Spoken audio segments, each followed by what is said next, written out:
நீதிமொழிகள் 9. ஞானம் தன் வீட்டை கட்டி தன் 7 தூண்களையும் சித்திரந்தீர்த்து தன் கொழுத்த ஜந்துக்களை அடித்து திராட்சரசத்தை வார்த்து வைத்து தன் போஜன பந்தியை ஆயத்தப்படுத்தி தன் பணிவிடைக்காரிகளை அனுப்பி பட்டணத்தின் உயர்ந்த மேடைகளின் மேல் நின்று கூப்பிட்டு புத்தியீனனை நோக்கி, எவன் பேதையோ அவன் இவ்விடத்தில் வரக்கடவன். நீங்கள் வந்து என் அப்பத்தை புசித்து நான் வார்த்த திராட்சரசத்தை பானம் பண்ணுங்கள்.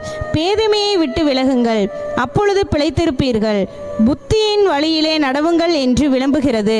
பரியாசக்காரனை கண்டிக்கிறவன் லட்சை அடைகிறான். துன்மார்க்கனை கண்டிக்கிறவன் தன்னை கரைப்படுத்தி கொள்ளுகிறான்.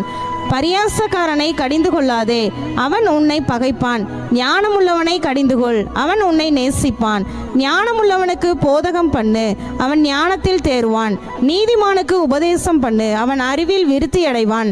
கர்த்தருக்கு பயப்படுதலே ஞானத்தின் ஆரம்பம், பரிசுத்தரின் அறிவே அறிவு. என்னாலே உன் நாட்கள் பெருகும், உன் ஆயுசின் வருஷங்கள் விருத்தியாகும். நீ ஞானியானால் உனக்கென்று ஞானியாவாய், நீ பரியாசக்காரனானால் நீயே அதன் பயனை அனுபவிப்பாய் என்று சொல்லுகிறது. மதியற்ற ஸ்திரீ வாயாடியும் ஒன்றும் அறியாத நிர்மூடமாய் இருக்கிறாள்.